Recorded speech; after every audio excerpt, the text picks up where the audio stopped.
മാറ്റം എന്ന് പറയുന്നത് കൊണ്ട് എന്താ നിങ്ങൾ ഉദ്ദേശിക്കുന്നത്? ഞാൻ ഉദ്ദേശിക്കുന്നത് സംഘടനാപരവും രാഷ്ട്രീയവും പ്രത്യയശാസ്ത്രപരവുമായ ഉള്ളടക്കം ഫലപ്രദമായിട്ട് കൈകാര്യം ചെയ്യാൻ പ്രാപ്തിയുള്ള പാർട്ടി മെമ്പർ മുതൽ മേലെ, അങ്ങനെയാണ്. അതായത് പാർട്ടി മെമ്പറെ പോലും അത്തരത്തിലുള്ള പ്രവർത്തനങ്ങൾക്ക് സജ്ജമാക്കുക എന്നുള്ളതാണ് ഒരു പുതുക്കിപ്പണിയൽ പാർട്ടിക്കകത്ത് ഉടനീളം നടക്കേണ്ടിയുണ്ട്.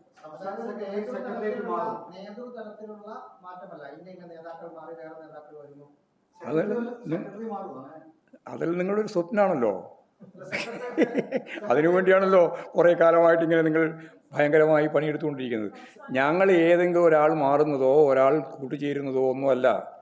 പാർട്ടി സംഘടനാപരമായിട്ടുള്ള ദൗർബല്യങ്ങളെ ഞങ്ങൾ കൃത്യമായിട്ട്, ഞാൻ നേരത്തെ പറഞ്ഞില്ലേ, ആദ്യം ആമുഖമായിട്ട് പറയുമ്പോൾ പറഞ്ഞില്ലേ, എല്ലാ തലത്തിൽ നിന്നുമുള്ള എല്ലാ വിവരങ്ങളും പരിശോധിച്ച് ഞാൻ ഉൾപ്പെടെ എല്ലാവരും എങ്ങനെയൊക്കെ മാറണം എന്നതിനെ സംബന്ധിച്ചുള്ള വ്യക്തമായ കാഴ്ചപ്പാട് രൂപപ്പെടുത്തി അതിൻ്റെ തുടർച്ചയിൽ കർമ്മ പദ്ധതികളാണ് നമ്മൾ ഉദ്ദേശിക്കുന്നത്. അത് നിങ്ങളുടെ അതൊന്നും ഞാനിപ്പോൾ പറയുന്നില്ല. അതെല്ലാം സംബന്ധിച്ച് ഞങ്ങൾ ചർച്ച ചെയ്ത് ആവശ്യമായ നിലപാട് സ്വീകരിക്കാം. വേണ്ടിവരെങ്കിൽ അങ്ങനെ എടുക്കാം. പക്ഷേ അതാണ് ഉദ്ദേശം എന്നുള്ള രീതിയിൽ നിങ്ങൾ പ്രചരിപ്പിച്ചുകൊണ്ട് നിങ്ങൾ പ്രചരിപ്പിച്ചുകൊണ്ടിരിക്കുന്നതാണ്. കാലം ആവശ്യപ്പെടുന്നതല്ല, അതിൻ്റെ അപ്പുറത്തുള്ള മാറ്റമാണ് ഞങ്ങൾ ഉദ്ദേശിക്കുന്നത്. അതിൻ്റെ അപ്പുറത്തുള്ള മാറ്റമാണ്. ആള് മാറുന്നതുകൊണ്ട് ആണോ മാറ്റം ഉണ്ടാകുക? മാറ്റം എന്ന് പറഞ്ഞാൽ എന്താ? നമുക്കെല്ലാവർക്കും അറിയാലോ, മാറ്റം എന്ന് പറഞ്ഞാൽ എല്ലാം മാറിക്കൊണ്ടിരിക്കുകയാണ്. മാറ്റത്തിന് വിധേയമാവാത്ത ഒരാളും തന്നെ നമ്മുടെ നാട്ടിലും പ്രപഞ്ചത്തിലും ഇല്ല. എല്ലാം മാറിക്കൊണ്ടിരിക്കുകയാണ്. എല്ലാവരെയും മാറ്റാനാണ് ഉദ്ദേശിക്കുന്നത്. എല്ലാവരുടെയും മാറ്റം എന്ന് പറയുന്നത് എല്ലാവരുടെയും മനസ്സ്, അവരുടെ നിലപാട് ഒക്കെ മാറ്റത്തിന് വിധേയമായി മുമ്പോട്ടേക്ക് പോകേണ്ടിയുണ്ട്. അങ്ങനെ മുന്നോട്ടേക്ക് പോകും. യെസ്. അത് നിങ്ങൾ ചില ആഗ്രഹം മാത്രം.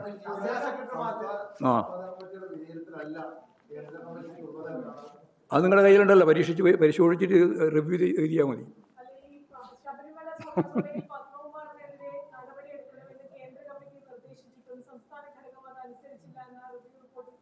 അങ്ങനെ പറഞ്ഞിട്ടില്ല. റിവ്യൂ റിപ്പോർട്ട് നന്നായി വായിച്ചു നോക്കിയാൽ മതി. ഒന്നും കൂടി വായിച്ചു നോക്കൂ. വായിച്ചു നോക്കൂ. ഇല്ല, അങ്ങനെ പറഞ്ഞിട്ടില്ല. ഇത് സംഘടനാപരമായ കാര്യമല്ല. അവരുടെ നിർദ്ദേശങ്ങളും അതുപോലെ തന്നെ കാര്യങ്ങളും എല്ലാം പാർട്ടി പരിശോധിച്ചുകൊണ്ടാണ് പാർട്ടി നിലപാട് സ്വീകരിച്ച് മുമ്പോട്ടേക്ക് പോവുക. അങ്ങനെയാണ് പാർട്ടി നിലപാട്. പാർട്ടി സെൻട്രൽ കമ്മിറ്റി പറയുന്നത്, പാർട്ടി PB പറയുന്നത് ഒക്കെ ശ്രദ്ധിച്ചുകൊണ്ട് അതിനടിസ്ഥാനപ്പെടുത്തി നിലപാടുകൾ സ്വീകരിച്ചുകൊണ്ടാണ് പാർട്ടി പൊതുവെ മുന്നോട്ടേക്ക് പോവുക. അതാണ് പാർട്ടി പറഞ്ഞത്. ആയിക്കോട്ടെ, അതൊക്കെ ഞങ്ങൾ വായിച്ചതല്ലേ. ഞാൻ ഉൾപ്പെടെ തയ്യാറാക്കിയ റിപ്പോർട്ടാണല്ലോ. PBയും അതുപോലെ തന്നെ CCയും തയ്യാറാക്കിയ റിപ്പോർട്ട്. അതുകൊണ്ട് കൃത്യമായിട്ട് ഞങ്ങൾക്കറിയാം എന്താണ് ഉപയോഗിച്ച പദം വരെ നമുക്കറിയാം. അല്ല, ഇല്ലെന്ന് പറഞ്ഞതല്ല, ഞാൻ ഇല്ല എന്നല്ല പറഞ്ഞത്. അതായത് സെൻട്രൽ കമ്മിറ്റിയുടെ, അതായത് PB തയ്യാറാക്കി സെൻട്രൽ കമ്മിറ്റിയുടെ മുമ്പിൽ വെച്ച് അവിടെ ചർച്ച ചെയ്ത് തീരുമാനിച്ചു വന്ന രാഷ്ട്രീയമായ റിവ്യൂ, ആ റിവ്യൂ റിപ്പോർട്ട് കൂടി ചേർത്തുകൊണ്ടാണ് പാർട്ടി മുന്നോട്ടേക്ക് പോവുക എന്നാണ് പറഞ്ഞത്. അല്ലാണ്ട് പാർട്ടി സെൻട്രൽ കമ്മിറ്റി വേറെ സംസ്ഥാന കമ്മിറ്റി വേറെ എന്ന രീതിയിൽ എടുക്കേണ്ടിയില്ല.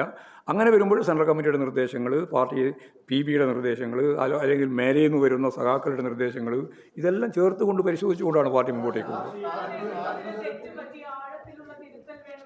ആഴത്തിലുള്ള തിരുത്തൽ വേണമെന്ന് തന്നെയാണ് പാർട്ടി സംസ്ഥാന കമ്മിറ്റി ഉടനീളം പറഞ്ഞത്, സെൻട്രൽ കമ്മിറ്റിയും പറഞ്ഞത്. ഒരു സംശയമില്ല. എല്ലാം പറഞ്ഞിട്ടുണ്ട്. ഞങ്ങൾ തന്നെ പറഞ്ഞിട്ടുള്ളത്, സംസ്ഥാന കമ്മിറ്റി തന്നെ പറഞ്ഞു.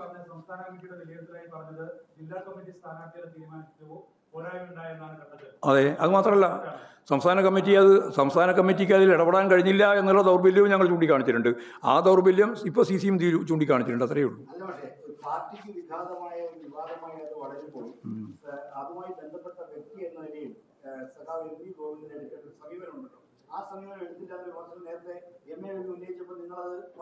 അല്ല, അതിൽ പാർട്ടി സംഘടനാപരമായ നിലപാട് ഏതെങ്കിലും ഒരു വ്യക്തിക്ക് പറ്റിയ പെശകായിട്ട് ഇതിനെ കാണേണ്ടതില്ല എന്ന് തന്നെയാണ്.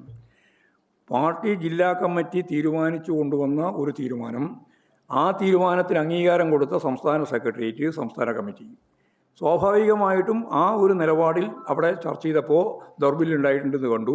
ആ ദൗർബല്യം പരിഹരിക്കാൻ സംസ്ഥാന കമ്മിറ്റിയും കഴിഞ്ഞിട്ടില്ല എന്ന് സംസ്ഥാന കമ്മിറ്റിയും വിലയിരുത്തി. സെൻട്രൽ കമ്മിറ്റി അത് കൃത്യമായിട്ട് ചൂണ്ടിക്കാണിക്കുകയും ചെയ്തു. ഇത്രയേ ഉള്ളൂ. അതിൽ മറ്റു കാര്യങ്ങളൊന്നും അതിൻ്റെ ഭാഗമായിട്ട് വിശദീകരിക്കാനില്ല.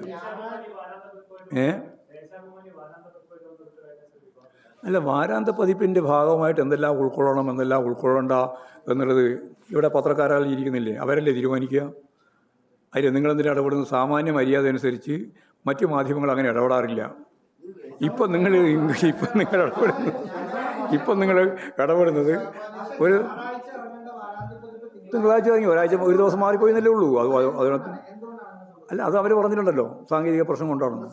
കൃത്യമായിട്ട് സ്വരാജ് തന്നെ അതിൻ്റെ ഏറ്റവും പ്രധാനപ്പെട്ട ഉത്തരവാദിത്തമുള്ള സ്വരാജ് തന്നെ അത് വിശദീകരിച്ചിട്ടുണ്ട്. ഞായറാഴ്ച ഇറങ്ങാൻ തീരുമാനിച്ചത് തിങ്കളാഴ്ചയായി പോയി എന്നുള്ളത് എന്തുകൊണ്ടാണ്? ആദ്യത്തെ ദിവസം പറഞ്ഞു സാങ്കേതിക കാര്യങ്ങൾ കൊണ്ടാണ്. ആ കാര്യങ്ങൾ പരിഹരിച്ചു, അവർ ഇറക്കുകയും ചെയ്തു. ആ ലേഖനല്ലല്ലോ തീരുമാനിക്കുന്നത് കൊടുക്കണോ കൊടുക്കേണ്ടിയൊന്നും. ഏതെങ്കിലും ഒരു ലേഖകനല്ലല്ലോ ദേശാഭിമാനി വാരിക അല്ലെങ്കിൽ സൺഡേ സപ്ലിമെൻറ്റ് പ്രസിദ്ധീകരിക്കണോ പ്രസിദ്ധീകരിക്കണ്ടോ തീരുമാനിക്കുന്നത് ആ പത്രാധിപരല്ല, ആ പത്രാധിപ സമിതിയല്ലേ. ആ ലേഖനമില്ല, ഒരു ലേഖനവുമില്ല. അത് എന്താ കൊടുക്കാതെ? അങ്ങനെ ഒരു ലേഖനം വേണ്ടേ എന്നാലേ കൊടുക്കല്? ആര് പറയുന്നുണ്ടെന്ന്? ആരാ ഉണ്ടെന്ന് പറയുന്നത്? അല്ല, ഒരു ലേഖനം എഴുതിയിട്ടായിരിക്കാം പ്രസിദ്ധീകരിക്കാൻ പറ്റാത്തത്? ഏത് എഴുത്തുകാരനാണ് ഒരു ലേഖനം എഴുതിയിട്ട് പ്രസിദ്ധീകരിക്കാൻ പറ്റാത്തത്? അത് ദേശാഭിമാനി കൊടുത്താൽ ദേശാഭിമാനി പ്രസിദ്ധീകരിക്കണോ വേണ്ടിയോ തീരുമാനിക്കും ദേശാഭിമാനിയില്ലേ. അതാ ഞാൻ പറഞ്ഞത്, ദേശാഭിമാനി പ്രസിദ്ധീകരിക്കണോ വേണ്ടയോ എന്ന് തീരുമാനിക്കുന്നത് ദേശാഭിമാനിയാണ്. ദേശാഭിമാനി അത് പ്രസിദ്ധീകരിച്ചിട്ടില്ല. മാത്രം അതിനെന്താ നിങ്ങളോട് പറയണ്ടായിരുന്നോ? അതൊക്കെ അവരോട് ചോദിക്കേണ്ടിയാണ്. ദേശാഭിമാനി എന്തുകൊണ്ട് പ്രസിദ്ധീകരിച്ചില്ല എന്ന് ചോദിക്കാൻ നിങ്ങൾ മനോരമക്കാരന് എന്താ അവകാശം? നിങ്ങൾ എത്ര പ്രസിദ്ധീകരിക്കാതിരുന്നിട്ടുണ്ട്? എത്ര വാർത്ത പ്രസിദ്ധീകരിക്കാണ്ടിരുന്നിട്ടുണ്ട്? എത്ര ലേഖനം പ്രസിദ്ധീകരിക്കാതിരുന്നിട്ടുണ്ട്? ഇമാതിരിയുള്ള മനോരമ മാത്രമൊന്നുമല്ല, മനോരമ മാത്രമൊന്നുമല്ല ഞാൻ പറയുന്നത്. മനോരമ മാത്രമല്ല, എല്ലാ മാധ്യമങ്ങളും ഇങ്ങനെ ലേഖനം വാങ്ങിയിട്ട് കൊടുക്കുകയും കൊടുക്കാതിരിക്കുകയും ചെയ്ത എത്രയോ അനുഭവങ്ങളുണ്ട്. തെറ്റില്ല, അത് പ്രസിദ്ധീകരിക്കൂല. അവർക്ക് ഇഷ്ടമില്ലെങ്കിൽ പ്രസിദ്ധീകരിക്കൂല. അവർക്ക് ഇഷ്ടമില്ലെങ്കിൽ മാതൃഭൂമി മനോരമ പ്രസിദ്ധീകരിക്കില്ല, മാതൃഭൂമി പ്രസിദ്ധീകരിക്കില്ല, ആരും പ്രസിദ്ധീകരിക്കില്ല. യെസ്. കള്ളം വിജയൻ എന്ന് പറഞ്ഞ ആളെയൊന്നും സമീപിച്ചിട്ടൊന്നുമില്ല. ഇല്ല, മനോരമ അങ്ങനെയല്ല.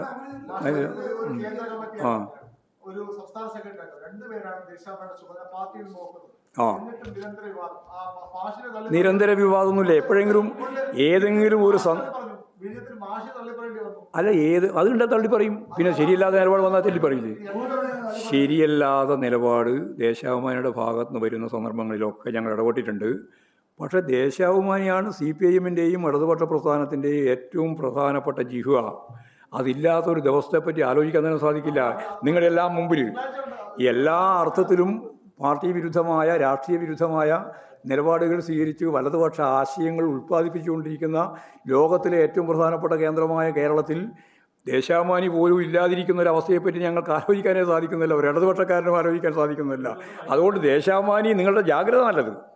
ദേശാഭിമാനി കുറേയും കൂടി മെച്ചപ്പെടണം, നല്ലപോലെ മെച്ചപ്പെടേണ്ടതുണ്ട് എന്നുള്ള മറ്റ് പത്രക്കാരുടെ, മനോരമയും മാതൃഭൂമി ഉൾപ്പെടെയുള്ളവരുടെ ജാഗ്രത ഞങ്ങൾ സ്വാഗതം ചെയ്യുകയാണ് നല്ലത്. ഞങ്ങൾ ജനങ്ങളുടെ പത്രമാണ് ദേശാഭിമാനി. കാരണം അതിന് മൂലധന ശക്തികളില്ല. അത് ജനങ്ങളുടെ പാർട്ടി പത്രമാണ്. അത് നല്ല രീതിയിൽ ശ്രദ്ധിക്കും, ഇനിയും ശ്രദ്ധിക്കും. നിങ്ങളുടെ നിർദ്ദേശവും വിമർശനവും എല്ലാം കൂടി ചേർത്ത് ദേശാഭിമാനിയെ കുറേയും കൂടി ശക്തിയായ രീതിയിൽ ശ്രദ്ധിച്ച് മുമ്പോട്ടേക്ക് പോകാൻ തന്നെയാണ് പാർട്ടി തീരുമാനിച്ചത്. എവിടെ? അല്ല, വാരാന്ത്യപതി മൊത്തം ചുമതല ദേശാഭിമാനി എഡിറ്റോറിയൽ ബോർഡിനാണ്. അതിലൊക്കെ വിഭജിച്ചു കൊടുത്ത പ്രവർത്തനം മാത്രമാണ്. അതിന് പ്രത്യേകിച്ച് ചുമതലയൊന്നുമില്ല. അല്ലല്ല, KR രാജനൊന്നുമില്ല. അല്ല, KR രാജനാണോ അല്ലയോ എന്നുള്ളതിനെ പറ്റിയല്ല ഇവിടെ ചോദ്യം. ദേശാഭിമാനിയിൽ ഏറ്റവും പ്രധാനപ്പെട്ട ദേശാഭിമാനിയിൽ ഏറ്റവും പ്രധാനപ്പെട്ട ചുമതല അതിൻ്റെ എഡിറ്റോറിയൽ ബോർഡിനാണ്. ആ എഡിറ്റോറിയൽ ബോർഡിൻ്റെ ഭാഗമായിട്ട് പ്രവർത്തിക്കുന്ന നിരവധി സഖാക്കളുണ്ട്. അവരാരൊക്കെയാണ് അതിൻ്റെ ചുമതലക്കാർ എന്ന രീതിയിൽ നമ്മളിപ്പം വിശദീകരിക്കേണ്ട കാര്യമില്ല. ആയിരുന്നു.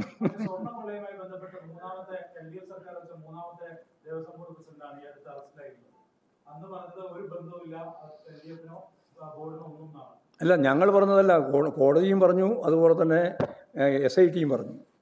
കാരണം 2 FIRലും ഇവരാരുടെയും പേരുണ്ടായിരുന്നില്ല.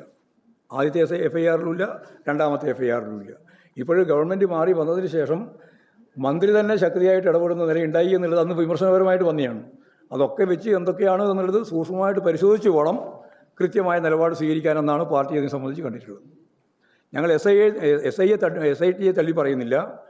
എന്നാൽ ഒരു ഘട്ടത്തിലും പേര് ഇല്ലാതെ ചോദ്യം ചെയ്തിട്ടുണ്ട്. പ്രശാന്തിനെ ചോദ്യം ചെയ്തിട്ടുണ്ട്, പല ഘട്ടത്തിലും ചോദ്യം ചെയ്തിട്ടുണ്ട്. അപ്പോഴെല്ലാം ഒഴിവാക്കിയതാണ്. അവരുടെ പേരുമില്ല, FIR-ലും ഇല്ല, അതുപോലെ തന്നെ ഈ രണ്ടിലുമില്ല, 2 കേസിലും ഇല്ല.